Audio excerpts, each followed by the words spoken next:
Dhantoli police ठाण्याच्या हद्दीतील Yashwant stadium परिसरातील चेअरडील इलेक्ट्रॉनिक्स दुकानातून सुमारे 4,58,500 रुपयांचा मुद्देमाल चोरी करणाऱ्या आरोपीला पोलिसांनी अवघ्या 72 तासात अटक केली। आरोपीकडून चोरीतील मुद्देमालासह चोरीसाठी वापरलेली दुचाकी जप्त करण्यात आली आहे।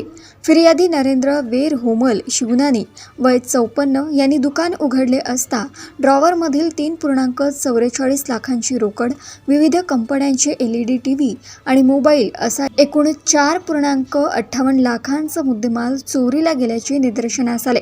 या प्रकरणी धंतोली पोलीस ठाण्यात गुन्हा दाखल करण्यात आला होता। तपासादरम्यान पोलिसांनी 87हून अधिक CCTV फुटेज, गुप्त माहिती आणि तांत्रिक तपासाच्या आधारे विश्वजित नेत्राज भोसले वय 21 राहणार तामणगाव, जिल्हा अमरावती याला अटक केली। आरोपीकडून चोरीचा मुद्देमाल आणि गुन्ह्यात वापरलेली मोटारसायकल जप्त करण्यात आली असून या गुन्ह्यातील इतर आरोपींचा शोध सुरू आहे।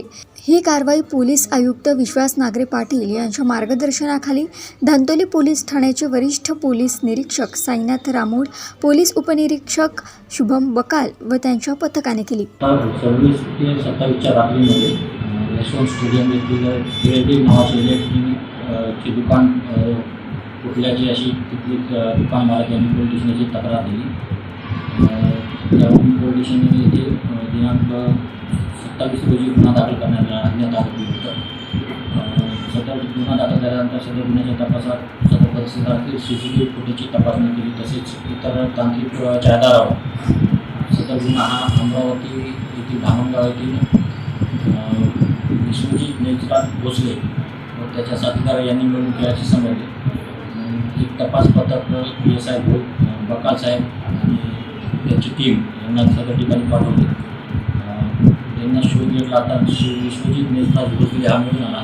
त्याच्या ताब्यातून 3 TV सदर ठिकाणी चोरी गेलेल्या 3 TV दोन कंपनीच्या, एक पुणेला कंपनीची TV आणि सदर गुन्ह्यात चोरीसाठी वापरलेली मोटारसायकल आणि सदर दुकानातून चोरी केलेल्या रकमेतून आरोपीने दुसऱ्या दिवशीच लगेच एक नवीन मोटारसायकल खरेदी केली होती। ती मोटारसायकल पण जप्त करण्यात आलेली आहे। असा एकूण 2,25,500 रुपयाचा मुद्देमाल जप्त करण्यात आलेला आरोपीला अटक करण्यात आली असून अधिक तपास चालू आहे। आरोपी कोणत्या उद्देशाने चोरीचे प्रकरण करायचे आहे, याआधी त्याने अशा घटनांना अंजाम दिलेला आहे का, त्याची पार्श्वभूमी काय आहे? यापूर्वी पण त्याच्यावर चोरीसाठी गुन्हे दाखल आहेत। आता सदर विभागातून त्यांनी जवळपास 3 लाखाच्या जवळपास रक्कम आणि 4 TV असे जप्त केलेले आहेत, आपल्या चोरी केलेल्या आहेत। तर 3 TV आपण आरोपीकडून मिळून आलेले आहे। इतर आरोपी फरार असून त्याच्याकडून गुन्ह्यात चोरी केलेली रक्कम आणि 1 TV अशी जप्त करणे आहे। आरोपीचा शोध सुरू आहे। याआधी सुद्धा नागपूर शहरात झालेल्या अशा चोरी प्रकरणांवर आता नागरिकांनी कशी सतर्कता घ्यावी आणि जे ई दुकानदार आहेत त्यांनी काय सतर्कता घ्यावी, काय आवड राहणार आपल्याला? कोणाच महत्त्वाचं आहे CCTV फुटेज, CCTV लावणे महत्त्वाचे आहे। CCTV पण चांगल्या क्वालिटीचे असायला पाहिजे। CCTV दुकानाच्या आतील बाजू आणि दुकानाच्या बाहेर बाजू म्हणजे रस्ता जो त्यांच्या दुकानाकडे येतो तो रस्ता कव्हर झाला पाहिजे। बरेचसे दुकानदार किंवा घर जे असतात ते फक्त आपला गेट आणि दरवाजा कव्हर अशा प्रकारे CCTV लावतात। तसं नव्हता एखादा तरी कॅमेरा हा रस्त्याच्या साईडला असतो, की कुठल्या रस्त्याने कोण येतोय त्याचा चेहरा वगैरे आला पाहिजे, अशा प्रकारे कॅमेरे लावले पाहिजे। आणि सिक्युरिटी गार्ड किंवा जे असतील त्यांच्या दुकानात ठेवलेले परिसर त्यांना रात्री सतर्कपणे ड्युटी करण्याबाबत आणि त्यांना पण चेक करायला पाहिजे की ते ड्युटी करत आहेत आपली व्यवस्थित।